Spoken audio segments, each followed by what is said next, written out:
Welcome and welcome to Morning Cafe presented by Ponvanda Detergent powered by Cyball. விட்டு கொடுங்கள் விருப்பங்கள் நிறைவேறும், தட்டி கொடுங்கள் தவறுகள் குறையும், மனம் விட்டு பேசுங்கள் அன்பு பெருகும்னு சொல்லுவாங்க. இது நம்ம வீட்டுக்கு மட்டும் இல்லங்க, நம்ம எல்லாருடைய ஆபீஸ்லயுமே பொருந்தும். உங்களுடைய ஃபேவரட் ஷோவான மார்னிங் கஃபேக்கு உங்க எல்லாரையும் வரவேற்கும் நான் உங்கள் கண்மணி. கண்மணி, பொதுவா நிறைய பேருக்கு நிறைய மூட நம்பிக்கைகள்லாம் இருக்கும். பொதுவா இந்த எக்ஸாம்க்கு போறதுக்கு முன்னாடி கோவில்ல போயிட்டு அந்த கர்ப்ப கிரகத்துல ஹால் டிக்கெட் நம்பர் எழுதி வைக்கிறது, இல்லைன்னா மரத்துல ஹால் டிக்கெட் நம்பர் எழுதி வைக்கிறது, இல்ல பர்டிகுலர் ட்ரெஸ் இந்த கலர் போட்டுட்டு போனா சக்சஸ்ஃபுல்லா நடக்கும் அப்படிங்கிற மூட நம்பிக்கையெல்லாம் நிறைய பேர் ஃபாலோ பண்ணுவாங்க. அந்த மாதிரி ஏதாவது நம்பிக்கை உனக்கு இருக்கா? குறிப்பிட்டு சொல்லணும்னா அந்த மாதிரி எதுவும் ஃபாலோ பண்ண மாட்டேன். ஆனா ஒரு நல்ல விஷயத்துக்காக போற ஒரு நல்ல பர்பஸ் இருக்கு அப்படின்னா அது நல்லபடியா முடியணும் அப்படின்னு சொல்லிட்டு லைட்டா ப்ரே பண்ணிப்பேன். ஆனா ஃபாலோ பண்ற அளவுக்கு ஹேபிட்ஸ் நம்பிக்கைகள் எல்லாம் எதுவும் கிடையாது. ஏன் கேக்குற? ஆக்சுவலி சைனால ஒரு பார்ட்டி ஃபிளைட்ல போக வேண்டியதா இருந்தது. பட் அந்த டைம்ல அவங்க பண்ண ஒரு விஷயம் ஏர்போர்ட்ல இருக்கிறவங்க எல்லாரையுமே அப்படியே மிரள வச்சிருச்சுன்னே சொல்லலாம். அந்த அளவுக்கு ஆயிடுச்சா? ஆக்சுவலி ஃபேக்ட் என்ன அப்படின்னு பாத்தீங்கன்னா, சின்ன குழந்தைங்களும் வயசுல ரொம்ப பெரியவங்களும் தான் எக்கச்சக்கமான சேட்டை அட்டகாசம் எல்லாம் பண்றது. ஆக்சுவலி இவங்களும் அப்படிதான். ஷாங்காயில இருந்து இவங்களோட ஹஸ்பண்ட் அப்புறம் சன்ன்லா இவங்க எல்லாருமே ஒன்னா டிராவல் பண்ண வேண்டியதா இருந்தது. பட் அந்த டைம்ல ஃபிளைட்டுக்கு முன்னாடி நின்று இவங்க ஏதோ ஒரு விஷயத்த தூக்கி போட்டுட்டே இருந்திருக்காங்க. அதை பார்த்து ஒரு பேசஞ்சர் போய் போலீஸ் கிட்ட கம்ப்ளைண்ட் பண்ணிருக்காரு. அவ்வளவு பெரிய இஷ்யூ ஆயிடுச்சா? அப்படின்னு தூக்கி போட்டிருப்பாங்க. ஒருவேளை வெடிக்கிற பொருள் ஏதாவது ஃபிளைட் எய்ம் பண்ணி தூக்கி போட்டிருப்பாங்க? அதெல்லாம் ஒண்ணுமே கிடையாது. அவங்க கை ஃபுல்லா காயின்ஸ் வச்சிருந்திருக்காங்க. அந்த காயின்ஸை தான் ஃபிளைட் மேல தூக்கி போட்டுட்டு இருந்திருக்காங்க. ஆனா எதுக்காக காயின்ஸை கூட ஃபிளைட் எய்ம் பண்ணி தூக்கி போடணும்? அதனால இவங்களுக்கு என்ன நடக்க போகுது? அவங்களுக்கு என்ன ஒரு மூட நம்பிக்கைன்னா காயின்ஸை ஃபிளைட் மேல தூக்கி போட்டா நம்ம சேஃபா கொண்டு போய் சேர்த்துறோம் அப்படிங்கிற ஒரு நம்பிக்கை தான். இதெல்லாம் கொஞ்சம் ஓவரால நம்பிக்கை இருக்க வேண்டியதுதான். அதுக்கு இந்த மாதிரியான நம்பிக்கைகள்லாம் நல்லது கிடையாது. சரி, அப்புறம் என்ன ஆச்சு? போலீஸ் செக் பண்ணிருக்காங்க. செக் பண்ணி பார்த்தப்போதான் தெரிஞ்சது 9 காயின்ஸ் அவங்க தூக்கி போட்டிருக்காங்க. அது மட்டும் இல்லாம கரெக்டா அந்த காயின்ஸ் இன்ஜின்லயே போய் விழுந்திருக்கு. ஐயோ, நல்ல வேளை யாரோ ஒருத்தர் பார்த்து கம்ப்ளைண்ட் பண்ணாங்க. யாருமே பாக்கலனா ஃபிளைட் டேக் ஆஃப் ஆகும்போது ஏதோ ஒரு பிரச்சனை வந்திருக்கும்ல. பட் பெரிய லெவல்ல எதுவும் பிரச்சனை வராம போலீஸ் எல்லாத்தையுமே ஈஸியா ஹேண்டில் பண்ணி அவங்களை ஸ்மூத்தா அமுச்சு வச்சுட்டாங்க. நல்ல வேலை. அதுக்காக தான் இந்த மாதிரியான மூட நம்பிக்கைகள் எல்லாம் தவிர்த்துட்டு நம்மள முன்னேற்ற நம்பிக்கைகளை வச்சுக்கணும். இந்த செய்தியோட நம்மளுடைய மார்னிங் கஃபேயோடைய முதல் பகுதியான அனுஷத்தின் அனுகிரகம் பகுதியை பார்த்துட்டு வந்துடலாம். கருணே பொங்கும் உருவே கற்பகத்தருவே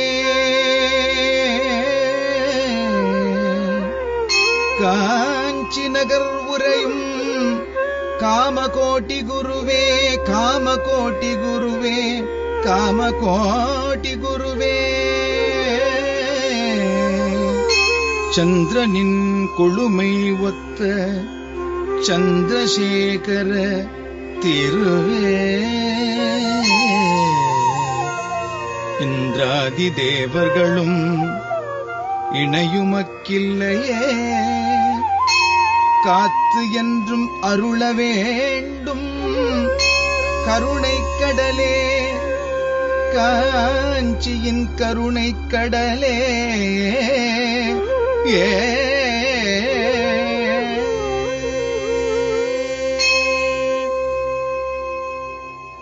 புதியுகம் தொலைக்காட்சி நேயர் பெருமக்களுக்கு என்னுடைய அன்பு வணக்கம். அனுஷத்தின் அனுகிரகம் நிகழ்ச்சியிலே பெரியவருடைய வாழ்க்கையிலே நிகழ்ந்த சம்பவங்கள், அவர் சொன்ன அற்புதமான கருத்துக்கள், இவைகளை எல்லாம் தொடர்ந்து சிந்தித்துக் கொண்டிருக்கின்றோம். கருணாமூர்த்தியான அவர் எவ்வளவோ பேருடைய வாழ்க்கையில இக்கட்டுகளை இன்னல்களை நீக்கி இருக்கிறார். அது மட்டுமல்ல, நமக்கு நேரிடுகின்ற குழப்பங்களுக்கெல்லாமும் அவர் தெளிவான முறையில விடை தந்திருக்கிறார். குறிப்பாக சொல்ல வேண்டும் என்று சொன்னால், நம்முடைய மதத்துல நம் முன்னோர்களுக்கு திதி தர்ப்பணம் என்று செய்வது நம்முடைய குடும்பத்துல நாம பார்த்திருப்போம். இது வழக்கம். இறந்து விட்ட முன்னோர்களுக்கு படைப்பது என்று பெயர். அவர்களுக்கான திதி வரும்பொழுது அன்றைய தினம் தர்ப்பணம் செய்வது, அதாவது எள்ளு தண்ணீர் விட்டு தர்ப்பணம் செய்வது, அவர்கள் நினைவாக அன்னதானம் செய்வது, அன்றைய தினம் ரொம்ப சிரத்தையாக காரியங்கள் செய்வது. சிரத்தையாக செய்கின்ற காரணத்தினாலதான் அதற்கு பேர் சிரார்த்தம் அப்படின்னு பெயர். இதெல்லாம் இறந்து விட்டவர்கள் நிமித்தம், நம்மை விட்டு நீங்கி விட்ட நம்முடைய முன்னோர்கள் நிமித்தம் நாம் செய்ய வேண்டிய ஒரு கட்டாயமான கடமை. இந்த கடமையை செய்ய தவறிய குடும்பங்கள் ரொம்ப கஷ்டப்படும் அப்படிங்கிறதும் ஒரு கருத்து. பல குடும்பங்கள்ல முன்னோர்களுக்கு திதி செய்வதை விட்டு விடுவார்கள், மறந்தே போய்விடுவார்கள். இன்றைக்கு பலர் வெளிநாடுகளுக்கு வேலை கிடைத்து போய்விடுகிறார்கள். அப்படி போயிட்ட இடத்துல இதையெல்லாம் நினைத்து பார்ப்பதற்கு கூட நேரம் இல்லை.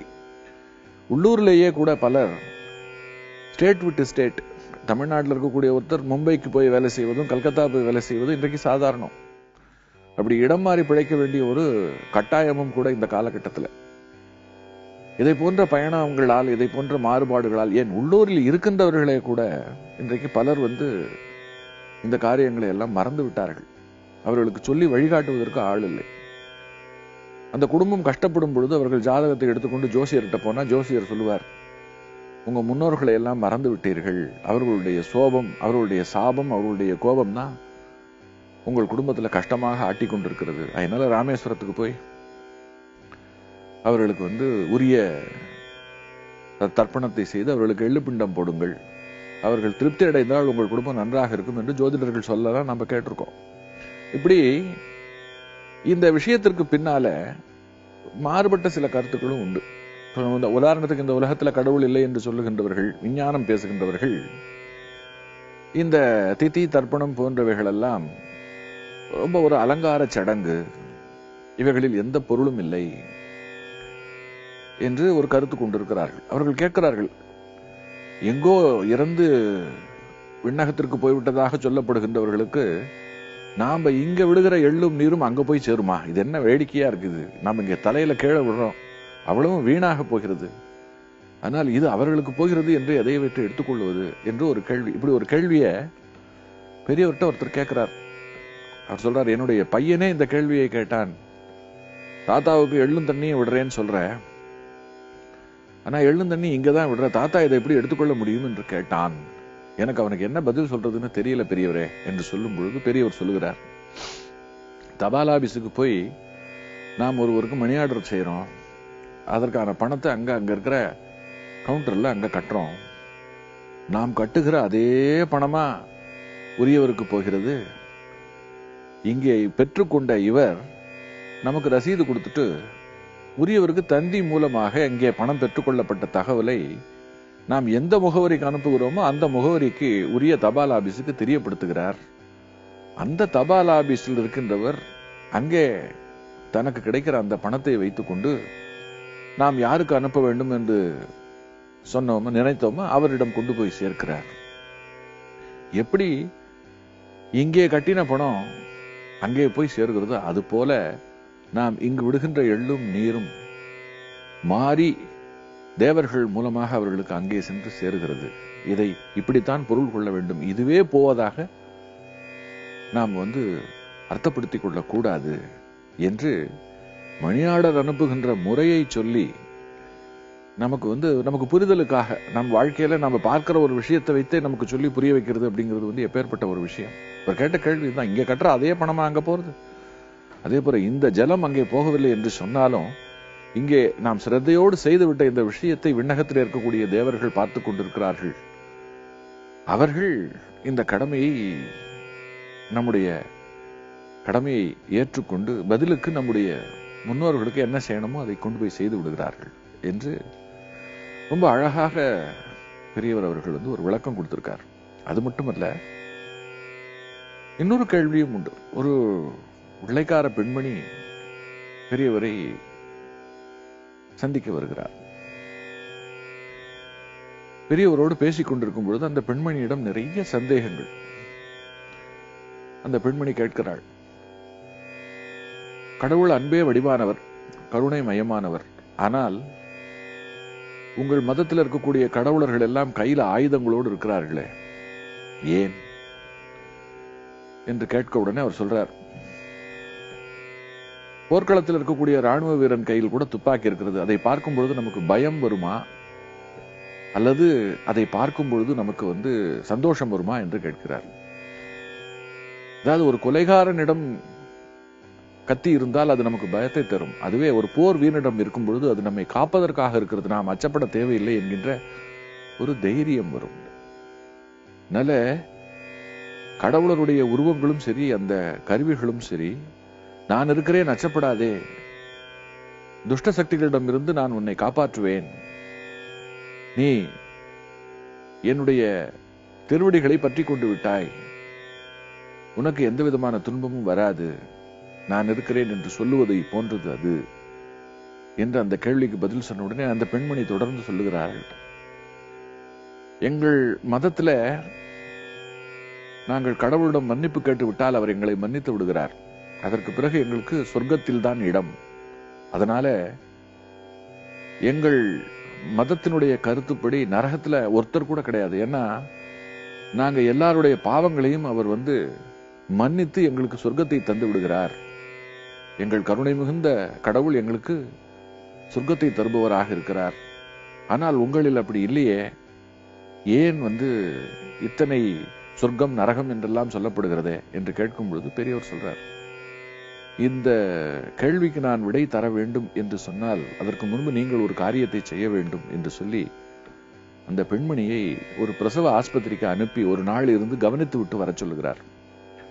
இந்த வெள்ளைக்கார பெண்மணியும் பிரசவ ஆஸ்பத்திரிக்கு சென்று ஒரு நாள் முழுக்க இருந்து கவனித்து விட்டு மறுநாள் பெரியவரை சந்திக்கும் பொழுது சொல்லுகிறார், நீங்கள் சொன்னது போல பிரசவ ஆஸ்பத்திரிக்கு சென்று நான் கவனித்தேன், ஒரு 7-8 குழந்தைகள் பிறந்தன, ஒன்று கருப்பு, ஒன்று சிகப்பு, ஒன்று ஏழைக்கு பிறந்தது, ஒன்று பணக்காரனுக்கு பிறந்தது, ஒன்றுக்கு நிறைய தலைமுடி இருக்கிறது, இனிமேல் தான் ஒன்றுக்கு முளைக்க வேண்டும் என்றெல்லாம் அந்த மாறுபாடுகளை வேறுபாடுகளை சொல்லும் பொழுது பெரியவர் ஒரே ஒரு கேள்விதான் கேட்டார், கருணை மிகுந்த கடவுள் ஒன்றை படைக்கும் பொழுது இத்தனை ஏற்றத்தாழ்வோடு படைக்குமா?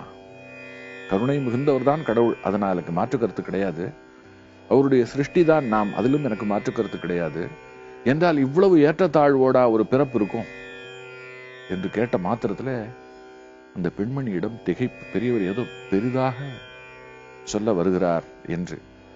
பெரியவர் அதை தொட்டு சொன்ன கருத்துக்களாகட்டும், அதை தொட்டு நமக்கு விளக்கிய அந்த விதம் இருக்கிறதே, அது நமக்குள்ள இருக்கக்கூடிய ஏராளமான குழப்பங்களுக்கெல்லாம் தீர்வு தரக்கூடிய ஒரு அற்புதமான பதில். அது என்ன?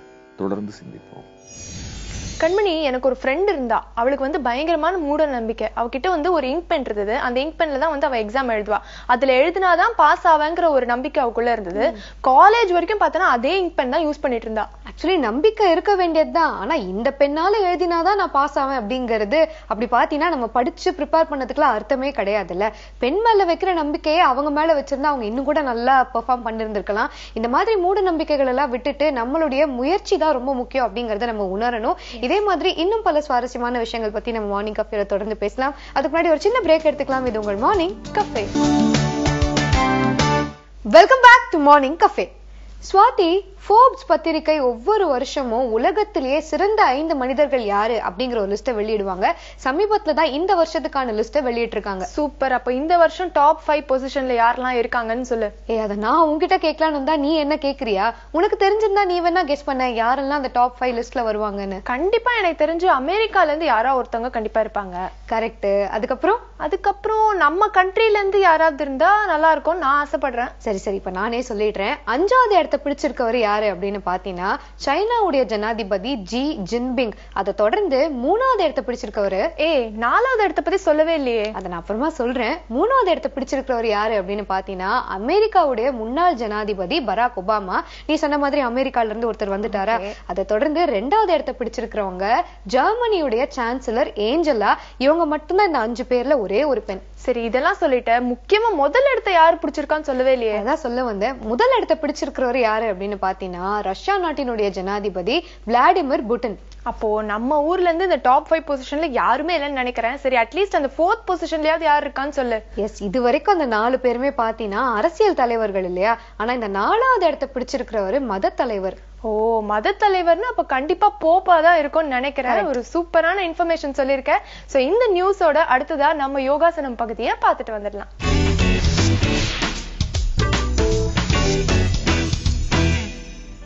வணக்கம் நேர்களே, நான் கவிதா நாராயணன், குஷபாவை யோகால இருந்து.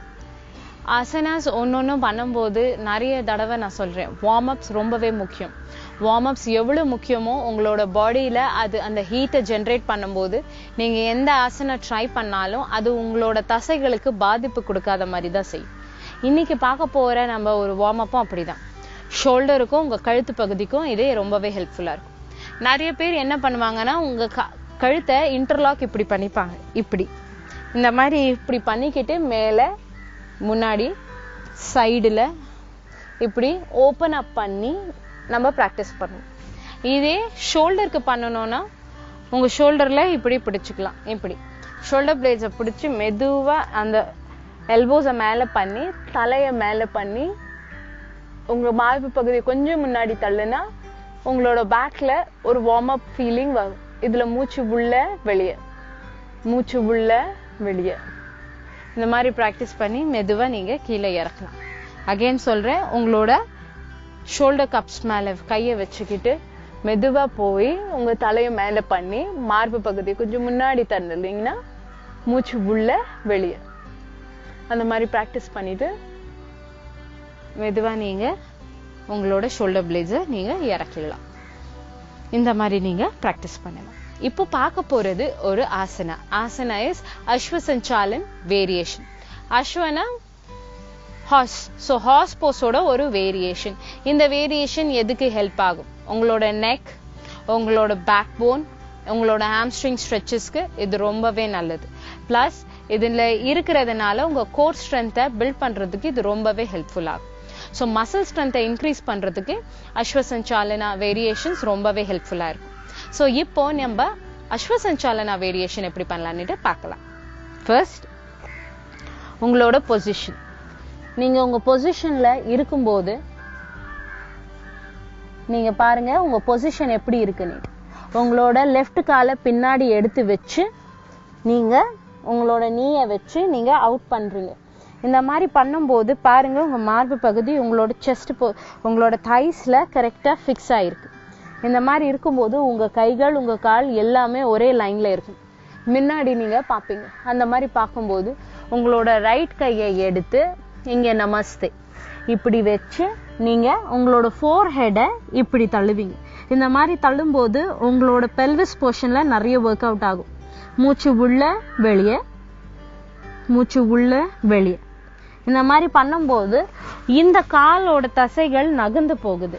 நகர்ந்து போகும்போது இங்க இருக்கிற வலி ஸ்லைட்டா ஏற்படும். ஆனா அதுக்கப்புறமா நீங்க ரெஸ்ட் பண்ணிட்டு பண்ணும்போது உங்களோட ஆம்ஸ்ட்ரிங்க்கு ரொம்பவே ஸ்ட்ரென்த் இருக்கும். ஸோ அஸ்வசஞ்சாலனா மறுபடியும் என்ன எப்படி பண்ணலாம்னுட்டு பார்க்கலாம். ஃபர்ஸ்ட், உங்களோட ரைட் கை உள்ள எடுத்துக்கோங்க. ரைட் சைடு காலு முன்னாடி வந்திருந்தா அண்ட் லெஃப்ட் கையையும் இங்க எடுத்துக்கிட்டு உங்களோட ஃபோர் ஹெட்டை இங்க டச் பண்ணி பாருங்க. மூச்சு உள்ள வெளியே, மூச்சு உள்ள வெளியே. இதை பண்ணதுக்கு அப்புறமா நீங்க மெதுவா நீங்க மேல வரலாம். இந்த மாதிரி பண்ணதுக்கு அப்புறமா உங்களோட கால்களை பின்னாடி எடுத்துக்கோங்க. உங்க கால்களை பின்னாடி எடுத்துக்கிட்டு லெஃப்ட் கால் பைபோஸ்னால லெஃப்ட் கால் முன்னாடி வரும். நீ டவுன், முட்டி கீழே, டோ அவுட். உங்களோட கைகளை கீழே இறக்கி அந்த நமஸ்தேக்கு மேல உங்க ஃபோர்ஹெட் அதாவது நெத்திய வைங்க. அந்த நெத்தி பகுதி அங்க வச்சதுக்கு அப்புறமா மூச்சு உள்ள வெளியே, மூச்சு உள்ள வெளியே. இந்த மாதிரி பண்ணிட்டு மெதுவா நீங்க மேல வரலாம். இந்த மாதிரி வந்ததுக்கு அப்புறமா உங்க கால்களை உள்ள எடுத்துக்கிட்டு நீங்க ரெஸ்ட் பண்ணலாம். இப்போ நீங்க அஸ்வசஞ்சாலனாவோட வேரியேஷன் பாத்தீங்க. இந்த அஸ்வசஞ்சாலனா வேரியேஷன்ஸ் உங்க பாடியை ஸ்ட்ரெச் பண்ணி விடுது, உங்க ஆம்ஸ்ட்ரிங்கையும் ரெடி பண்ணி விடுது. பெண்களுக்கு இது ஏன் முக்கியம்னா, நார்மலி நீங்க டிராவல் பண்ணிட்டு இருக்கீங்க, ஒரு பஸ் ஏறணும்னாலும் பஸ்ஸோட லெவல்ஸ் எல்லாம் ரொம்ப ஹைட்டடா இருக்கும். இப்போ கால் மேல தூக்கி வைக்கும் போது டக்குன்னு தூக்கி வைக்கும் போது இழுத்து பிடிச்சிக்கோ, தசைகளுக்கு வலி ஏற்படும். இந்த மாதிரி எல்லாம் ப்ராப்ளம்ஸ் இருக்கிறதுனாலதான் சைக்கிள்ல பைக்ல நீங்க அந்த பக்கம் கால் போடும்போது ஒரு பக்கம் உங்களுக்கு அந்த ஸ்ட்ரெச் இருக்காது. ஸ்ட்ரெச் இருக்காத டைம்ல பிராக்டிஸ் இருந்தா ஓகே, ஆனா பிகினர்ஸா இருந்தா ரொம்ப வலி ஏற்படும். ஸோ அவங்களுக்கு இந்த மாதிரி அஸ்வசஞ்சாலனாவோட வேரியேஷன்ஸ் பண்ணும்போது அந்த ஆம்ஸ்ட்ரிங் அந்த கால் எல்லாம் ஸ்ட்ரெச் ஆகுறதுனால அந்த வலி குறைவு இருக்கும். எங்கேயும் டிராவல் பண்ண நினைச்சாலும் இல்ல ட்ரெக்கிங்க்கு போகணும்னு நினைச்சாலும் நீங்க அஸ்வசஞ்சாலனோட வேரியேஷன்ஸ் பண்ணிட்டு நீங்க நல்லா வார்ம் அப் பண்ணிக்கிட்டீங்கன்னா உங்க பாடி ட்ரெக்கிங்க்கோ மவுண்டேனியர்ஸ்க்கோ இது ரொம்பவே ஹெல்ப்ஃபுல்லா இருக்கும். இன்னைக்கு நம்ம அஸ்வசஞ்சாலனா வேரியேஷன்ஸ் பார்த்தோம் அண்ட் ஒரு வார்ம் அப் பார்த்தோம். ஸோ டிராவல் பண்றீங்க, மவுண்டேனியர்ஸ் ட்ரெக்கர்ஸா இருக்கீங்க, இல்ல லாங் டிரைவ் போறீங்கன்னா இந்த மாதிரி ஒரு வார்ம் அப்ஸ் உங்க பாடியை கொஞ்சம் ரிலாக்ஸ் பண்ணிவிடும். ஸோ சீட்ல நிறைய நேரம் உட்காந்துட்டு இருக்கீங்க, உங்க பேக் பெயின் இருக்கும். அந்த மாதிரி இருக்கும்போது நான் சொன்ன வார்ம் அப்ஸ் இது ரொம்பவே உங்களுக்கு ஹெல்ப் பண்ணிவிடும். ஸோ இன்னைக்கு ஆசனாஸ் அண்ட் வார்ம் அப் பார்த்தோம். நாளைக்கு இன்னொரு ஆசனா பிராணாயமோட நான் உங்களை சந்திக்கிறேன். நன்றி. ஸ்வாதி, நம்ம மார்னிங் கஃபே டீம்ல இருந்து டாப் 5 பேரை செலக்ட் பண்ணோம்னா யார் யாருக்கு என்னென்ன இடம் கிடைக்கும்னு நீ நினைக்கிற? இருக்கிறதே 5 பேர் தான். சோ நமக்குள்ள எப்படி வேணா நம்ம மாத்திக்கலாம். இப்போ உட்காந்து அந்த லிஸ்ட போடலாம். அதுக்கு முன்னாடி ஒரு பிரேக் எடுத்துட்டு வந்துடலாம். சோ மார்னிங் கஃபேல அடுத்ததா வர போறது ஒரு ஷார்ட் கமர்ஷியல் பிரேக்.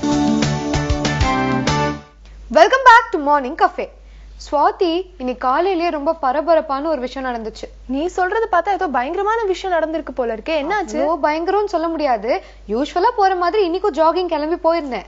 ஜாகிங் தானே, இதுல என்ன பிரச்சனை? இல்ல, எப்பவுமே ஜாகிங் போகும்போது கையில மொபைல் போன் எடுத்துட்டு போவேன். இன்னைக்கு கொண்டு போனேன். ஆனா சார்ஜ் இல்ல அப்படிங்கறத நான் கவனிக்கவே இல்ல ஸ்வாதி. இன்னைக்கு பார்த்து என் ஃப்ரெண்ட் என்ன சொல்லியிருந்தா, நம்ம 2 பேரும் ஒன்னா ஜாகிங் போலாம், நீ யூஸ்வலா வர பார்க்குக்கு வந்துடு, நான் வரதுக்கு முன்னாடி உனக்கு கால் பண்றேன், நீ லேண்ட்மார்க் மட்டும் சொல்லு, ரூட் சொல்லு, நானே வந்துடுறேன் அப்படின்னு சொன்னா. நான் பார்க்குக்கு போயிட்டு போன் எடுத்து கால் பண்ணலாம் அப்படின்னு நினைச்சா அப்பதான் பார்த்தேன் போன் டோட்டலி டெட். என்ன பண்றதுன்னே தெரியல. எங்கெங்கயோ தேடி கடைசியில பக்கத்துல இருந்த ஒரு கடைக்கு போய் அவங்க கிட்ட இருந்து சார்ஜர் வாங்கி சார்ஜ் போட்டு என்னுடைய ஃப்ரெண்டுக்கு கால் பண்றதுக்குள்ள ஜாகிங் பண்ண மாதிரி தான். யூஸ்வலா வந்து போன்ல இந்த சார்ஜ் நிக்காதது அப்படிங்கிற ஒரு பிரச்சனை நம்ம எல்லாருக்குமே இருக்கு. முக்கியமா வந்து இந்த எமர்ஜென்சி டைம்ல வந்து சார்ஜ் இல்லைன்னா நம்மளுக்கு வந்து கையும் ஓடாது, காதும் ஓடாது, என்ன பண்றதுன்னே தெரியாது. பட் இன்னுமே இந்த மாதிரி ப்ராப்ளம்ஸ் எல்லாம் நம்ம ஃபேஸ் பண்ண வேண்டிய அவசியமே இல்லை.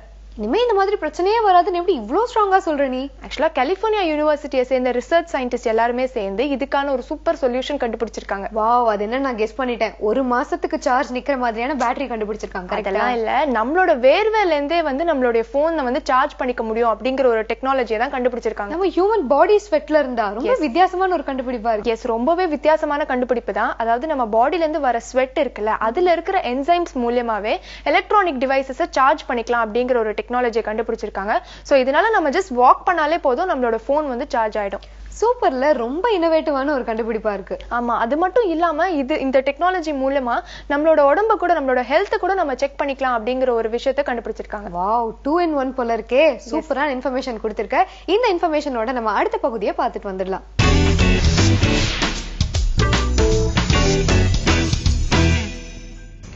Very good morning. இன்னைக்கு வந்து நம்ம பேச போகிற டாபிக் வந்து நிறைய சின்ன குழந்தைங்களுக்கு வர ஒரு இஷ்யூ, ஈவன் பெரியவங்களுக்கு வர ஒரு இஷ்யூ. அது வந்து நம்ம ஊரில் என்னென்னு சொல்லுவாங்கன்னு பார்த்தீங்கன்னா பூச்சி வெட்டு, இல்லை பூச்சிக்கடி, இல்லைன்னா வந்து வட்ட வட்டமாக முடி கொட்டிருக்கு அப்படின்னு சொல்லுவாங்க. அதாவது சில பேருக்கு என்ன ஆகும்னா அந்த முடியிலேயே வந்து உங்களுக்கு சின்ன ஒரு வட்டமாக ஒரு காயின் சைஸ் பகுதி வந்து கொட்டி போயிடும். உங்களுக்கு பார்த்தீங்கன்னாலே ஒரு பால்டாக ஒரு பேட்ச் இருக்கும், அந்த இடத்துல முடியே இருக்காது சுத்தமாக. அது பேர் தான் நாங்கள் அலோபேஷியா ஏரியேட்டா அப்படின்னு சொல்கிறது. அலோபேஷியா ஏரியேட்டா ஏன் வருது அப்படிங்கிறத நம்ம இன்னைக்கு பார்க்க போகிற டாபிக். ஸோ வந்து உங்களுக்கு இந்த அலோபேஷியா ஏரியேட்டானா என்ன? ஃபர்ஸ்ட் ஆஃப் ஆல், நிறைய குழந்தைங்களுக்கு, சில அடல்ட்ஸுக்கு கூட வட்ட வட்டமாக ஓவர் நைட், அதாவது ஒன்றுமே இருக்காது, திடீர்னு பார்த்தீங்கன்னா ஒரு சலூனில் முடி வெட்ட போயிருப்பாங்க, இல்லை ஹேர் கட்டை சின்ன பசங்களை கூப்பிட்டு போயிட்டு அப்போ தான் விலைக்கு பார்ப்பீங்க, பார்த்தா ஒரு வட்டமாக முடி கொட்டியிருக்கும் உங்களுக்கு. உடனே பேரண்ட்ஸ் வந்து பயங்கரமாக பயந்து போயிடுவாங்க, என்னது இது எப்படி ஆயிடுச்சு, இவங்க கவனிக்கவே இல்லை அப்படின்னுட்டு. ஸோ இது என்னன்னா, இது வந்து நம்ம முடிக்கே வர ஒரு தன்னெதிர்ப்பு நோய். அதாவது நம்ம உடம்பு நம்ம முடிக்கே வந்து உங்களுக்கு ஒரு எதிர்ப்பு கொடுத்துக்குது. இதுதான் வந்து உங்களுக்கு அந்த எதிர்ப்பு கொடுக்கும்போது என்ன ஆகுதுன்னு பார்த்தீங்கன்னா அந்த முடி வந்து ஓவர் நைட் கொட்டி போயிடும் உங்களுக்கு. இதை பற்றி புரியறதுக்கு நம்ம ஃபர்ஸ்ட் புரிஞ்சுக்க வேண்டியது என்னன்னா, எப்படி இந்த ஹேர் க்ரோத் சைக்கிள் இருக்குங்கிறத ஃபர்ஸ்ட் புரிஞ்சுக்கணுங்க. அதாவது ஹேர் க்ரோத் சைக்கிள்னா, இப்போ வந்து ஹேர் வந்து ஃபர்ஸ்ட் வளரும், அதாவது க்ரோத் பீரியட்னு இருக்கும். அதுக்கு அந்த க்ரோத் பீரியட் பார்த்தீங்கன்னா 3 to 10 years. இப்போ ஒரு முடி வெளியே வருதுன்னா இந்த ஈச் ஹேருக்கு வந்து 3 to 10 years வந்து அது வளர்ந்துக்கிட்டே இருக்கும். அது லேடிஸ்க்கு ஆப்வியஸ்லி லாங்கர் பீரியடாக இருக்கும், மென்க்கு வந்து கொஞ்சம் ஷார்ட்டர் பீரியடாக இருக்கும். அதுக்கப்புறம் ஒரு 3 இல்லை 5 மாதத்துக்கு வந்து அது ரெஸ்ட் எடுக்கும், அந்த முடி வளராது. அதுக்கப்புறம் இன்னொரு ஒரு 3லேருந்து 5 வாரம் வந்து முடி கொட்டி போயிடும். அந்த 3 to 5 weeks வந்து hair will keep falling out. இதுதான் ஒரு ஹேரோட சைக்கிள் உங்களுக்கு. இந்த ஹேர் சைக்கிளுங்கிறது எவ்ரி ஹேருக்கு தொடர்ந்து நடந்துக்கிட்டே இருக்கும் உங்களுக்கு.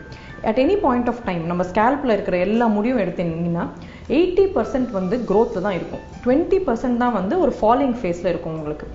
சம்டைம்ஸ் அதாவது இந்த தன்னெதிர்ப்புன்னு சொன்னேன் இல்லையா, தைராய்டு இஷ்யூஸ் இருக்கிறவங்க, டயபெட்டிஸ் இருக்கிறவங்க, இல்லைனா வந்து உங்களுக்கு ஆஸ்மா ஃபேமிலியில் இருக்கிறவங்க, இந்த மாதிரி பசங்களுக்கு, இந்த மாதிரி குழந்தைங்களுக்கு, ஈவன் பெரியவங்களுக்கு என்ன ஆகும்னா திடீர்னு ஒரு நாள் வந்து உங்களுக்கு அந்த தன்னெதிர்ப்புங்கிறத நம்ம பாடி கொடுக்குற இம்யூனிட்டி நம்ம முடியிலேயே வந்து உங்களுக்கு அஃபெக்ட் ஆக ஆரம்பிச்சிடும். ஸோ அப்படி இருக்கிற பட்சத்தில் க்ரோயிங் ஹேர் வந்து திடீர்னு ரெஸ்டிங் ஃபேஸுக்கு ஷிஃப்ட் ஆகிடும் உங்களுக்கு.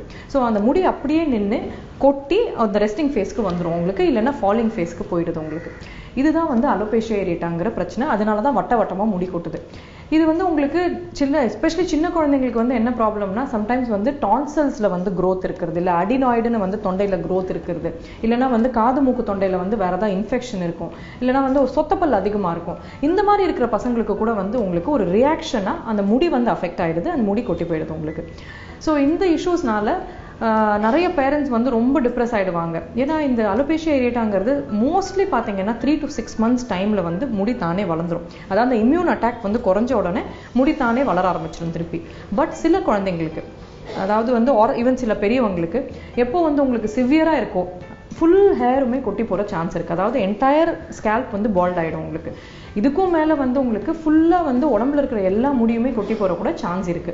இது எல்லாருமே உங்களுக்கு அந்த ஆட்டோ இம்யூனிட்டிங்கிற ஒரு பர்டிகுலர் இஷ்யூனால வரது உங்களுக்கு. ஸோ இந்த மாதிரி ரொம்ப சிவியர் இஷ்யூஸ் இருக்கிறவங்க கண்டிப்பா வந்து ட்ரீட்மெண்ட் வந்து they should go for treatment.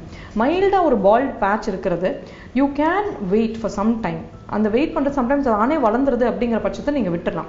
But அப்பவுமே வந்து ஏதாவது ஒரு இயர் நோஸ் த்ரோட் இன்ஃபெக்ஷன் இருக்காங்கிறது செக் பண்றது அவசியம். ஸோ உங்க டெர்மட்டாலஜிஸ்ட் நீங்க போனீங்கன்னா அவங்க கண்டிப்பா வந்து உங்களுக்கு அடுத்தபடியா என்ன பண்ணலாம், என்ன செக் பண்ணலாம், அண்ட் ஏதாவது லோஷன்ஸ் வந்து நம்ம நிறைய மெடிசன்ஸ் இருக்கு, அதாவது அது போட்டா வந்து வளரும் அப்படிங்கிற மெடிசன்ஸ் இருக்கு. அண்ட் இது தவிர வந்து லிக்விட் நைட்ரஜன் தெரப்பி அப்படிங்கிறதும் இருக்கு. அதை வந்து அவங்க அந்த இடத்துல வந்து அந்த முடியை வச்சு கொஞ்சம் ஸ்கேல்ப்ல அந்த லிக்விட் நைட்ரஜனுங்கிற அப்ளை பண்ண உடனே திருப்பி வந்து ஹேர் வந்து க்ரோ ஆரம்பிச்சிடும். சில பேர் கேட்குற டவுட் என்னன்னா, டாக்டர் ஆனியன் தடவலாமா இதுக்கு அப்படின்னு கேட்பாங்க. ஆனியன் தடவுறதுனால வளர்ந்துருமா முடி? சரி, இந்த ஆனியன் வந்து ஒரு இரிட்டன்ட். அந்த இரிட்டேஷன்னால வந்து வெரி ரேர்லி ஹேர் க்ரோ ஆகலாமே தவிர இது கண்டிப்பா வந்து ஒரு எஃபெக்டிவ் மெத்தட் கிடையாது திருப்பி முடியை வளர்க்கறதுக்கு. ஸோ இதை வந்து ட்ரை பண்ணாதீங்க ரொம்ப ஜாஸ்தியா வீட்டில். ஏன்னா இரிட்டேஷன்ல வந்து சம்டைம்ஸ் வந்து புண்ணு கூட ஆயிடுது உங்களுக்கு பசங்களுக்கு ஸ்கேல்ப்ல. ஸோ இதெல்லாம் பண்ணி வந்து what I want to say via this particular medium is that don't get scared. Unless and until வந்து ரொம்ப சிவியரா சில குழந்தைங்களுக்கு, அது ஒரு சின்ன பர்சன்டேஜ், மேபி ஒரு 20 to 30% தான் ரொம்ப சிவியரா இருக்கும். உங்க டெர்மட்டாலஜிஸ்ட்டை நீங்க போனீங்கன்னா they will give you effective medication to immediately bring the hair back. And definitely வந்து குழந்தைங்களையும் சரி அடல்ட்ஸையும் சரி you should check for ஏதாவது ஒரு focus of infection ஏதாவது ஒன்று இருக்கா அப்படின்னு செக் பண்றது. சம்டைம்ஸ் உடம்புல மிச்ச பிரச்சனை, அதாவது தைராய்டு இஷ்யூஸ், டயபெட்டிஸ், இந்த மாதிரி அதர் இஷ்யூஸ் இருக்கும் போதும் நம்ம ஹேர் வந்து ஆன் த சைடு அஃபெக்ட் ஆகிறது உண்டு. ஸோ இது வந்து ஒரு எப்பவுமே ஸ்கின் அண்ட் ஹேர் நெயில் எல்லாமே வந்து ஒரு ரிஃப்ளெக்ஷன் ஆஃப் இன்டர்னல் ஹெல்த் தான். ஸோ இந்த மாதிரி ஒரு பிரச்சனை வருது, ஒரு வட்டமா முடி கொட்டுதுங்கும் போது வேற என்ன இஷ்யூஸ் ஏதாவது சார்ந்திருக்காங்கிறது செக் பண்றது ரொம்ப முக்கியம். So with all this information I hope you had a good and informative session today. Thank you. Swathi, நம்மளுடைய தேவைகளை வச்சுதான் புது புது கண்டுபிடிப்புகள் எல்லாம் உருவாகிட்டு இருக்கு. ஆனா அப்படி கண்டுபிடிக்கப்படுற எல்லா பொருட்களும் நமக்கு தேவையா இல்லையா அப்படிங்கறத நம்ம தானே அனலைஸ் பண்ணணும். நீ எதை பத்தி சொல்ற? எனக்கு ஒன்றும் புரியலையே. ஆக்சுவலி சைனால ஒரு புது விஷயம் இப்ப ட்ரெண்டுக்கு வந்திருக்கு. அதை பத்தி தான் நான் சொல்ல வந்தேன். இன்னும் எலாபரேட்டா ஒரு சின்ன பிரேக் அப்புறம் சொல்றேன். அடுத்ததா மார்னிங் கஃபேல வரப்போறது ஒரு short commercial break. Welcome back to morning cafe.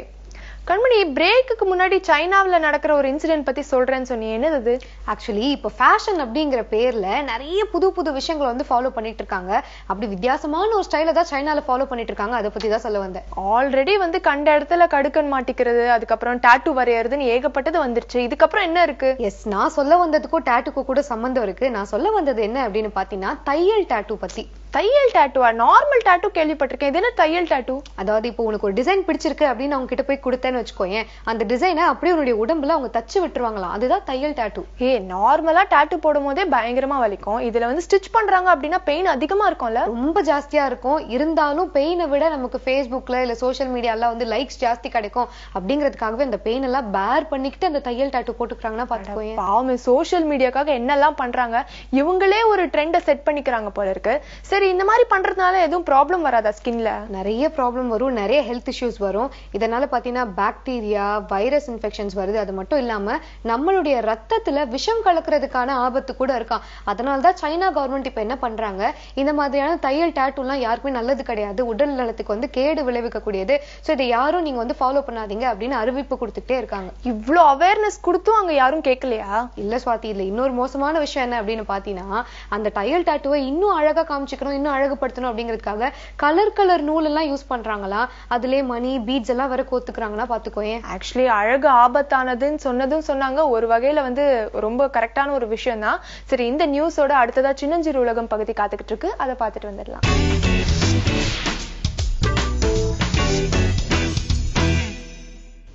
வணக்கம் நேயர்களே. நேத்து வந்து நம்ம பேசினது அடாப்ஷனை பத்தி பேசணும். ஒரு குழந்தை இல்லை அப்படிங்கும்போது நம்ம அடாப்ஷனை வந்து ஒரு ஆப்ஷனா சூஸ் பண்ணலாமா அப்படின்றத பத்தி பேசணும். அதோட லீகல் ஃபேக்டர்ஸும் பேசணும். இன்னைக்கு சைக்காலஜி ரீதியா ஒரு குழந்தையை வந்து நம்ம எப்படி ப்ரிப்பேர் பண்றது, அவங்க அடாப்ட் ஆயிருக்காங்கன்றது எப்போ சொல்றது, எப்படி சொல்றது அப்படின்றத பத்தி இன்னைக்கு பேச போறோம். இந்த டைம் வந்து உங்களுக்கும் ரொம்ப கஷ்டமானது, சைல்டுக்குமே ரொம்ப கஷ்டமானது. ஏன் அப்படின்னா இதுக்கு வந்து என்ன ரெஸ்பான்ஸ் வரும்ன்றது உங்களுக்கு தெரியாது. ரெண்டாவது, நீங்க கொடுக்கக்கூடிய விஷயம் வந்து அந்த சைல்டுக்கு நீங்க கொடுக்கக்கூடிய இன்ஃபர்மேஷன் வந்து அவங்கள ரொம்ப ஷாக் பண்ணக்கூடிய ஒரு விஷயம். அதனால ஃபர்ஸ்ட் ரூல், எப்பவுமே start as early as you can. எவ்வளவு சீக்கிரம் சொல்ல முடியுமோ அவ்வளவு சீக்கிரம் நீங்க சொல்லணும். உங்க குழந்தைக்கு அந்த மொழி புரியலைன்னா கூட நீங்க சின்ன சின்ன ஸ்கிராப் புக்ஸ் மூலமா, போட்டோகிராஃப்ஸ் மூலமா, கதைகள் மூலமா அதை வந்து நீங்க அவங்க கிட்ட எக்ஸ்பிளைன் பண்ணலாம். இந்த மாதிரி குழந்தை வந்து இந்த இடத்துல பிறந்துச்சு, அவங்களால அந்த குழந்தைய பார்த்துக்க முடியல, அதனால இன்னும் அன்பா இருக்கக்கூடிய ஒரு இடத்துக்கு அந்த குழந்தைய வந்து அவங்க அனுப்பிச்சு வச்சாங்க அப்படிங்கிற மாதிரி நீங்க சொல்லலாம். ஏன் அப்படின்னா எப்பவுமே தன்னோட பயாலஜிக்கல் பேரண்ட்ஸ் பத்தி சைல்டுக்கு நெகட்டிவ் கொடுக்காதீங்க. ஏன்னா எந்த ஒரு சிச்சுவேஷன்ல அவங்க அந்த குழந்தைய பார்த்துக்க முடியலன்னு சொல்லி அவங்க கொடுத்துட்டாங்கன்றது நம்மளுக்கும் தெரியாது. ஏன்னா அவங்கள நீங்க நெகட்டிவாவே நீங்க காட்டினீங்க அப்படின்னா குழந்தைக்கு வந்து என்னை வந்து பிடிக்கல யாருக்கும், அவங்க அதனால இன்னொருத்தட்ட கொடுத்துட்டாங்கன்னு அவங்க வந்து தப்பா அதை வந்து புரிஞ்சுப்பாங்க. ஸோ அதனால நெகட்டிவ் எப்பவுமே சொல்லாதீங்க, பாசிட்டிவா சொல்லலாம். இல்ல கண்ணு, அந்த இடத்துல அவங்களால உன்னை பார்த்துக்க முடியல, அதனால உனக்கு இங்க எல்லாம் இருக்கும், அம்மா அப்பா உன்னை வந்து ரொம்ப வந்து நேசிப்பாங்க, அதே சமயத்துல உன்னை நல்ல ஸ்கூலுக்கு அனுப்புவாங்க அப்படின்னு தெரிஞ்சுதான் கொடுத்துருக்காங்க அப்படிங்கறது நீங்க வந்து சொல்லணும். இது ஏன் இது வந்து சீக்கிரமா சொல்றேன் அப்படின்னா, இல்லைன்னா இந்தியா மாதிரி ஒரு கண்ட்ரியில அடாப்ஷன் தப்புன்னு புரிஞ்சுக்க கூடிய சொந்தக்காரங்க இருக்காங்க. அவங்க வந்து வேணும்னு அந்த குழந்தையோட மனசுல வந்து விஷத்தை வந்து போடுற மாதிரி இவங்க தேவையில்லாத தப்பா அதை வந்து சொல்றது. இதுக்கு ஒரு உதாரணம் சொல்லணும் அப்படின்னா, எங்க ஊர் பக்கத்துல ஒரு ரொம்ப பெரிய இண்டஸ்ட்ரியலிஸ்ட் இருந்தாரு. அவருக்கு குழந்தைங்க இல்லை அப்படிங்கும்போது கடைசியில அவரோட ஓன் ஃபேமிலியில ஒரு குழந்தை, அது லீகல் ப்ராசஸ் மூலமா போகல, அவர் என்ன பண்ணாரு அப்படின்னா தெரிஞ்ச ஃபேமிலியில 4வது பொன் குழந்தை பிறந்திருக்குன்னு சொல்லி அந்த குழந்தைய வந்து அவரு அடாப்ட் பண்ணிக்கிட்டாரு. அந்த குழந்தைய வந்து நல்ல இன்டர்நேஷனல் ஸ்கூல்ல எல்லாம் கூட படிக்க வச்சாரு. நல்லா அந்த குழந்தை வந்துட்டே இருக்கும்போது கிட்டத்தட்ட அவளுக்கு 17 வயசு வரைக்கும் அவ அடாப்டட் அப்படின்றது அவளுக்கு தெரியாது. ஹாஸ்டல்லயே இருப்பா, லீவுக்கு வரும்போது அவங்க அம்மா அப்பா வந்து அவளை எல்லா இடத்துக்கும் கூட்டிட்டு போயிட்டு வர்றது எல்லாமே இருந்துச்சு. திடீர்னு ஒரு நாள் அவங்க 2 பேர் வீட்டுல இருக்காத போது பொண்ணு மட்டும் வீட்டுல இருந்தா, அவங்களுக்கு தெரிஞ்ச ஒரு ரிலேட்டிவ் வந்து கெஸ்டா வீட்டுக்கு வரும்போது இந்த பாப்பா வந்து கதவு திறந்த உடனே அம்மா அப்பா வீட்டுல இல்ல அப்படின்னு உடனே அவங்க உடனே சொன்னாங்க, நீ யாருமா, சார் கூட்டிட்டு வந்து வளர்த்துற பிள்ளையா அப்படின்னு சொல்லவும் அந்த குழந்தைக்கு அது வந்து ரொம்ப ஒரு அதிர்ச்சியான ஒரு விஷயமா இருந்துச்சு. அதுக்கப்புறம் ரொம்ப சிவியர் டிப்ரெஷனுக்கு போய் கவுன்சிலிங் எல்லாம் பண்ணதுக்கு அப்புறம் தான் அதுல இருந்து வெளியே வர முடிஞ்சுது. வந்ததுக்கு அப்புறமும் பாத்தீங்க அப்படின்னா கொஞ்சம் அவங்க அம்மா அப்பா மேல அவங்களுக்கு அந்த குழந்தைக்கு வந்து நம்பிக்கை ரொம்ப குறைஞ்சிருச்சு. இந்த மாதிரி ஒரு சிச்சுவேஷனோ இல்ல பிரச்சனையோ நம்ம கிரியேட் பண்ணக்கூடாதுன்றதுக்கு தான் எவ்வளவு சீக்கிரம் முடியுமோ உங்க குழந்தைக்கு இந்த இன்ஃபர்மேஷனை சொல்லணும். இது சொன்ன உடனே ஒரு சில குழந்தைங்க வந்து இம்மீடியட்டா கன்ஃபியூஸ்டா இருப்பாங்க, நிறைய கேள்விகள் கேட்பாங்க. அப்ப எங்க அம்மா எங்க இருக்காங்க, அவங்க ஏன் என்ன விட்டுட்டாங்க அப்படின்னு. உங்களுக்கு தெரிஞ்ச பெஸ்ட் இன்ஃபர்மேஷன் எவ்வளவு பாசிட்டிவா முடியுமோ அதை மட்டும் சொல்லுங்க. ரெண்டாவது விஷயம், இப்போ இந்த குழந்தை வந்து உங்க வாழ்க்கையில ரொம்ப பெரிய பார்ட் அப்படின்றத வந்து எவ்வளவு பியூட்டிஃபுல்லா உங்களோட செயல்கள் மூலமா காட்ட முடியுமோ அவ்வளவு பியூட்டிஃபுல்லா காட்டுங்க. அண்ட் மோஸ்ட் இம்பார்ட்டன்ட், உங்க குழந்தைங்க வந்து வேற ஏதாவது ஃபீலிங்ஸை வந்து வெளிப்படுத்துறாங்கன்னா அதை பத்தி பேசுங்க. உங்களுக்கும் இது வந்து ஈஸி இல்லைன்றது அவங்களுக்கு வந்து தெரியணும். ரெண்டாவது விஷயம், ஒரு சில குழந்தைங்க அந்த டைம்ல ரெஸ்பாண்ட் பண்ண மாட்டாங்க, கொஞ்ச நாள் கழிச்சு ஒரு ரியாக்ஷன் வரும். நீங்க வந்து என்கிட்ட இப்படி பண்றது ஏன்னா நான் வந்து உங்க குழந்தை இல்லை அப்படின்ற மாதிரி சொல்லக்கூடிய குழந்தைங்களும் இருக்காங்க. ஸோ அந்த மாதிரி சிச்சுவேஷன் வரும்போது, கண்ணு நீ என் குழந்தை இல்லை, நீ யார் சொன்னா, நீ தான் என் உயிர் அப்படின்னு நீங்க சொல்றதுல தப்பே கிடையாது. ஏன் அப்படின்னா அந்த குழந்தை வந்து அந்த டைம்ல வந்து மேனிபுலேட் பண்ணி பார்க்கும், இப்படி சொன்னா அவங்க வந்து உடனே கொடுத்துடுறாங்களா அப்படின்றது அந்த சைல்டு வந்து டெஸ்ட் பண்ணி பார்க்கும்.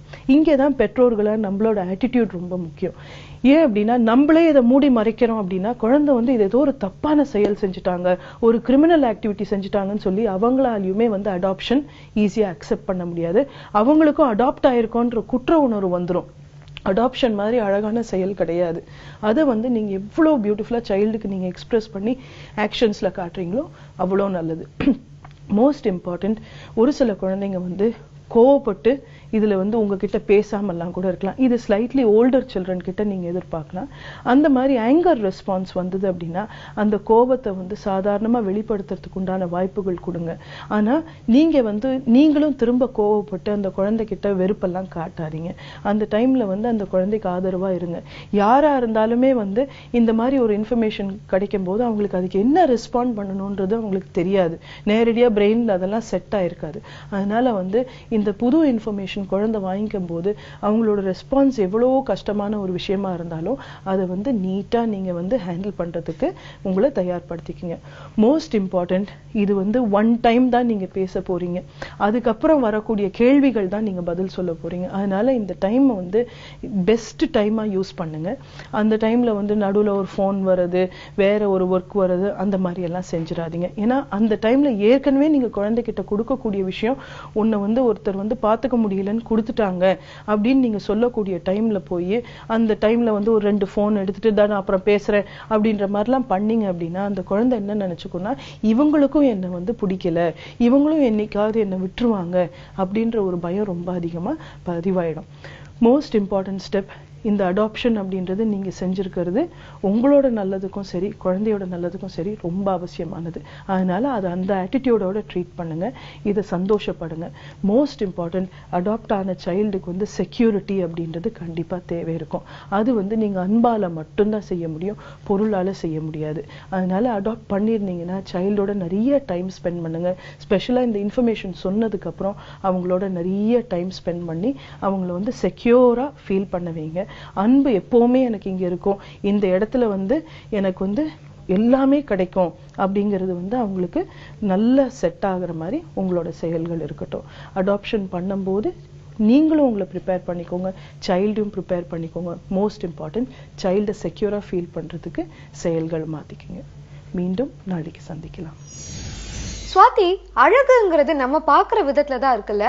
ஆக்சுவலி லைலா இருக்காங்க தெரியுமா, அவங்க அவ்வளவு அழகு கிடையாதான். ஆனா அதை பத்தி மஜ்னு கிட்ட கேட்டப்ப அவர் என்ன சொல்லிருக்காரு, லைலாவை மஜ்னுடைய கண்ணுல இருந்து பாருங்க, அப்பதான் அவங்க ரொம்ப அழகா தெரிவாங்கன்னு ரொம்ப பியூட்டிஃபுல்லா அதை எக்ஸ்பிளைன் பண்ணிருக்காரு. சூப்பர்ல. ஆக்சுவலா காதல் எல்லாத்தையுமே அழகாக்கிடும் அப்படின்னு சொல்லுவாங்க. சோ நம்மளே காதலிச்சோம்னா நம்ம ரொம்ப அழகா தெரிவோம். இதுக்காக ஸ்கின்ல போய் டாட்டூ ஸ்டிச் பண்ணிக்கிறதுலாம் ஒரு அவசியம் இல்லாத ஒரு செயலா இருக்கு. சோ தொடர்ந்து நம்ம நிறைய விஷயங்கள் மார்னிங் கஃபேல பேசலாம். அதுக்கு முன்னாடி ஒரு short commercial break. Welcome back to Morning Cafe. Kanmani, Chennai to Madurai போறதுக்கு ட்ரெயின்ல எவ்வளவு நேரம் ஆகும்? எனக்கு தெரிஞ்சு கண்டிப்பா 8 hours மேல ஆகும் ஸ்வாதி. ஒரு 1 hourலயே சென்னை டு மதுரை ட்ரெயின்ல போக முடியும்னா எப்படி இருக்கும்? 1 hour சென்னையில இருந்து மதுரைக்கு, அதுவும் ட்ரெயின்ல நடக்கிற விஷயமா இதெல்லாம்? ஆக்சுவலி சைனாவில இன்ட்ரோடியூஸ் பண்ணிருக்கிற புல்லட் ட்ரெயின் மூலமா அது பாசிபிள் கண்மணி. ஓ, சைனா பத்தி பேசுறியா? அங்க இதெல்லாம் ரொம்ப சர்வசாதாரணமா பண்ணுவாங்க. அது மட்டும் இல்லாம உலகத்துல இருக்கிற 60% புல்லட் ட்ரெயின்ஸ் சைனால தான் இருக்கு தெரியுமா? ஆக்சுவலி இப்போ இன்ட்ரோடியூஸ் பண்ணிருக்கிற இந்த புல்லட் ட்ரெயின் பார்த்தனா பீஜிங் டு ஷாங்காய் ரூட்ல போகுது.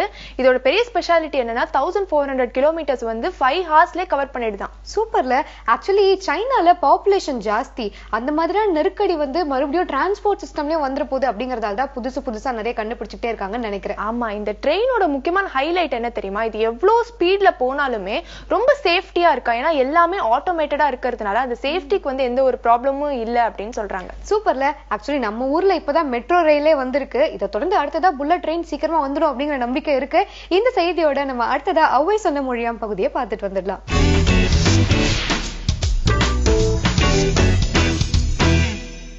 அவ்வை சொன்ன மொழியாம் இதில் இன்னைக்கு ஆத்திச்சூடியில் 22வது வாசகம் பார்க்குறோம். ஒரு நல்ல வாசகம், ஒரு பொருள் பொதிந்த வாசகம், ஒரு ஆழமான ஒரு வாசகம், குறிப்பாக இளைஞர்களுக்கு மிகவும் தேவைப்படுகிற ஒரு வாசகம் தோணுது. இது சற்றே பிரபலமான ஒரு வாசகம் தான். சரி, அது என்ன வாசகம்னு பார்த்துடலாம். பருவத்தே பயிர் செய் அப்படிங்கிறது தான் அந்த வாசகம். பருவத்தே பயிர் செய், இது ஆத்திச்சூடியில் 22வது வாசகம். பருவத்தை பயிற்சிங்கிறது உண்மையிலே ஒரு ஒரு வித்தியாசமான ஒரு வாசகம் தான். அது ஒன்றும் சந்தேகமே இல்லை. அது இளைஞர்களுக்கு தான். என்னென்னா அது காலம் அறிந்து வினை செய் அப்படின்னு சொல்லுவாங்க. ஏன்னா எந்த நேரத்தில் எது செய்யணுமோ அது சரியாக செய்யுங்க. அதுதான் இந்த பருவத்தே பயிர் செய் அப்படிங்கிறது. இந்த பயிர் செய்தல் அப்படிங்கிறது நமக்கு தெரியும், நேரடியாக வேளாண்மையுடன் தொடர்பு கொண்டது. இது விவசாயத்துடன் தொடர்புக்கூடிய ஒரு வாசகம். இந்த பயிர் செய்தல் அப்படிங்கிறதுல ஒரு ப்ராசஸ். அது பயிர் செய்தல்ங்கிறது அது என்னென்னா, முதல்ல நிலத்தை உழுதல், அப்புறம் விதை விதைத்தல், அப்புறம் களை எடுத்தல், அப்புறம் நீர் பாய்ச்சுதல் எல்லாமே அதில் இருக்குது. சரிங்களா? இப்போ தான் உரமிடுதல்லாம், முன்னெல்லாம் உரமிடுதல்லாம் இல்லை, உரமிடுதல் இருக்கிறது. அப்புறம் அந்த அறுவடை செய்தல், களத்துக்கு கொண்டு போதல், அப்புறம் களத்து மேட்டில் அது ஒரு பயிராக கொண்டு வந்து சேர்தல், எல்லாம் சேர்ந்து ஒரு ப்ராசஸ் பயிர் செய் அப்படிங்கிறது. இது எல்லாத்துக்குமே ஒரு பருவம் இருக்கிறது. கண்ட நேரத்துலையும் வந்து விதை விதைக்க முடியும்லாம் சொல்லுவாங்க. ஆடிப்பட்டம் தேடி விதை அப்படிம்பாங்க. அப்போ விதை விதைக்கிறதுக்குன்னு சொல்லிட்டு ஒன்று இருக்குது. அதேமாதிரி களத்துலேருந்து கொண்டு வந்து அதை போடுகிற போது அது நிறைய மண்ணோட வரும், அதை வந்து தூற்றணும். காற்றுள்ள போதே தூற்றிக்கொள் அப்படிம்பாங்க. அந்த காற்று எப்போ வரும் அப்படின்னு பார்த்தீங்கன்னா, காற்று மிக அதிகமாக இருக்கக்கூடிய அந்த பருவத்தில் தூற்றுங்க அப்படின்னு சொன்னாங்க. இப்போ எல்லாமே அந்த பருவம் பருவம் பருவம் ஒரு தொடர்ந்து சொல்லிக்கிட்டே வராங்க. அது வந்து ஆங்கிலத்தில் சீசன். சரிங்களா? இந்த சீசன் பார்த்து பார்த்து பார்த்து பார்த்து பண்ணுங்க, அந்த பருவத்தில் அது பண்ணுங்க, அடுத்த பருவத்தில் அடுத்தது பண்ணுங்க அப்படின்னு சொல்லிட்டு. ஆக இந்த பருவங்கிறதும் பயிர் செய்தலும் பார்த்தோம்னா அந்த ஒவ்வொரு ப்ராசஸுமே அந்த பருவத்தோடு சேர்ந்தே வந்துக்கிட்டே இருக்கும். ஒரு தரம் ஒரு பருவம் எங்கேயோ பொய்த்து விட்டால் அப்புறம் அந்த ப்ராசஸ் மொத்தமும் கெட்டு போயிடும், அப்படியே போயிடும். Whole cycle will be spoiled, will be totally ruined. அப்போ என்ன அர்த்தம் அப்படின்னா, அந்த பருவத்தோடவே சேர்ந்து சேர்ந்து சேர்ந்து சேர்ந்து போகணும். இதுதான் வாழ்க்கை. வாழ்க்கையில் ஏராளமான பருவங்கள் இருக்கின்றன. அந்த பருவத்துக்கு வேண்டி அந்தந்த ப்ராசஸில் என்னென்ன வேணுமோ அதை செய்யுங்க. அதுதான் பருவத்தே பயிர் செய் அப்படிங்கிறது. ரொம்ப ஆழமான ஒரு பொருள் தள்ளக்கூடிய ஒரு வாசகம் இது. சரிங்களா? இந்த பயிர் செய்தல்களில் எப்படி வெவ்வேறு விஷயங்கள் இருக்கோ, வெவ்வேறு பணிகள் இருக்கோ, வெவ்வேறு நிலைகள் இருக்கோ, அதே மாதிரி வாழ்க்கையிலும் வெவ்வேறு நிலைகள் இருக்கு. அது அந்தந்த பருவத்தில் பண்ணிக்கிட்டே போகணும், ஒவ்வொரு இடத்துலையும் பண்ணிக்கிட்டே போகணும். இப்போ குழந்தை பருவம், அதுலேயும் வந்து மழலை பருவம், அப்புறம் தவழுகிற பருவம், அப்புறம் கைப்பிடித்து நடக்கிற பருவம், சொந்தமாக தத்தி தத்தி நடக்கிற பருவம், நடக்கிற பருவம், குதிக்கிற பருவம், ஓடுகிற பருவம், பள்ளிக்கு செல்வது, அப்புறம் பள்ளியிலிருந்து தொடக்க பள்ளியிலிருந்து நடுநிலைக்கு செல்வது, உயர்நிலைக்கு செல்வது, கல்லூரி பருவம் அல்லது விடலை பருவம் சொல்லுவாங்க. அதிலிருந்து இளைஞனாக வெளியே வருவது, வேலைக்கு செல்லும் போது வேலைக்கு சென்றோடு படிப்பு முடித்து சொல்றதில்ல, கல்லூரி படிப்பு முடித்து வேலைக்கு செல்வதற்கு இடைப்பட்ட காலம், வேலைக்கு சென்று சிறிது காலம் திருமணமாவதற்கு முன்பாக இருக்கக்கூடிய இளைஞர் காலம், திருமணமான புதிது, அப்படியே பாருங்களேன் எவ்வளவு பருவங்கள். ஒவ்வொரு இடத்துலையும் ஒவ்வொரு மாறுதல் இருந்து கொண்டே இருக்க வேண்டும். ஒவ்வொருத்தருக்கும் அந்தந்த பருவத்தில் என்னென்ன செய்யணுமோ அது சரியா செய்யணும். அதுதான் பருவத்தே பயிர் செய். இதுல 2 ஆபத்துகள் இருக்கு, நாம் தொடர்ந்து பார்த்துட்டே வரும், பல பேர்கிட்ட இருக்கு. என்ன அப்படின்னா, அந்த பருவத்தில் செய்ய வேண்டியதை செய்ய தவறுவது, அல்லது இந்த பருவத்துக்கு முந்தைய அடுத்த நிலையில் இருக்கக்கூடிய இப்போதே செய்வதை ப்ரீமெச்சூர்டா பண்றது. இதுதான் நிறைய பார்த்துட்டு இருக்கோம். இதுதான் நிறைய பார்க்கணும். சமுதாயத்தில் நிற்கக்கூடிய மிகப்பெரிய நோயாக அதுதான் பார்க்குறோம். ஒரு குழந்தையா தானே இருக்கணும், ஒரு குழந்தையா தான் இருக்கணும். ஆனால் ஒரு பெரியவர் பேசுகிற பேச்செல்லாம் ஒரு குழந்தை பேசுது, ஒரு இளைஞன் ஆட வேண்டிய நடனத்தெல்லாம் ஒரு குழந்தை ஆடுது. தன்னுடைய வயதிலே பேசக்கூடாத விஷயங்கள், சொல்லக்கூடாததை, பேசக்கூடாததை, கேட்கக்கூடாததை ஒரு குழந்தை பொது மேடையில் கொண்டு வந்து பண்ணுறதை நம்ம பார்க்குறோம். ஒரு அருவருப்பான ஒரு திரைப்பட பாடலில் ஒரு சிறுவனோட சிறுமியை பாடுகிற போது நம்ம கை தட்டுறோம். அந்த பருவத்தில் அந்த சிறுவனோ சிறுமியை செய்யக்கூடாதது அது, ஆனால் அதை நம்ம வரவேற்கிறோம். அது பருவத்தை பயிர் செய்தல் அல்ல, அதுக்கு முன்னாடியே வந்து விட்டது. அப்படி பண்ணக்கூடாது. தமிழ்ல ஒரு வாசகம் சொல்லுவாங்க, பிஞ்சிலே பகுத்தது அப்படின்னு சொல்லிட்டு. அப்படியே பண்ணவே கூடாதுல்ல. அந்த பருவத்தை என்ன செய்யணுமோ அதுதான் செய்யணும். ஒரு குழந்தை மழலையாக இருக்கிற போது, தத்தி தடுத்து பேசுகிற போது அது எப்படி பேசணும் அப்படிதான் பேசணும். ஒரு 4 வயது சிறுமி, 5 வயது சிறுமி, 6 வயது சிறுவன், 7 வயது சிறுவன் ஒரு இளைஞனை போல பேசுவது என்பதும் நடந்து கொள்வது என்பதும் முற்றிலும் தவறு, ஏற்றுக்கொள்ளக்கூடாத விஷயம். ஆனா இன்னைக்கு நிறைய பேர் அதை பாராட்டுறாங்க. ரொம்ப அதிர்ச்சியான ஒரு விஷயம். ஒரு 7 வயசு 8 வயது சிறுவன், ஒரு பையன் 7 வயசு 8 வயசுல வந்து பெரிய ஆன்மீக கதையெல்லாம் பேசிட்டு உட்காந்துருக்கான். என்ன நம்மளை எப்படி ஜீரணித்துக் கொள்ள முடியும்? அப்படி இல்லை. 7 வயசு பையனும் 8 வயசு பையனும் எப்படி இருக்கணுமோ அப்படிதான் இருக்கணும். அவன் சின்ன சின்ன பாடல்கள் எடுத்து சொல்லலாம், கதைகள் எடுத்து சொல்லலாம். அதுதான், அது பிறர் எடுத்து சொல்லணும், அவன் பிறருக்கு எடுத்து சொல்றது இல்லை. அப்படிதான் இருக்கணும். ஆனா நம்ம என்ன பண்றோம், ஒரு 8 வயசு பையன் ஒரு மிகப்பெரிய ஆன்மீக கூட்டத்தில் உட்காந்துக்கிட்டு ஆன்மீக கதையை பேசுறோம். நம்ம அப்படியே வாய்ப்பிலிருந்து பார்த்துட்டு இருக்கோம். அது பருவத்தை பயிர் செய்வது அல்ல, பருவத்தை மீறி பயிர் செய்தல், அதுவும் தவறு. இந்த பருவத்தை பயிர் செய்வதில் 2மே இருக்கு. பருவத்தை மீறி செய்வதும் தவறு, அந்த பருவத்தில் செய்ய வேண்டியதை செய்யாமல் விடுவதும் தவறு. ஆக மிகச் சரியாக போக வேண்டும். 2ம் ஒரு இணைய கோடுகளாக செல்ல வேண்டும். ரயில்வே தண்டவாளத்தில் இருக்க மாதிரி 2ம், பருவம் என்பது நாம் செய்கிற பணி என்பதும். இந்த பருவமும் பணியும் இணைந்து செல்கிற போதுதான் ஒரு முறையான முழுமை பெற்ற ஒரு மனிதனாக ஒருவன் பரிணமிக்க முடியும். பருவத்தை பயிர் செய்வோம். மீண்டும் சந்திப்போம். நன்றி, வணக்கம்.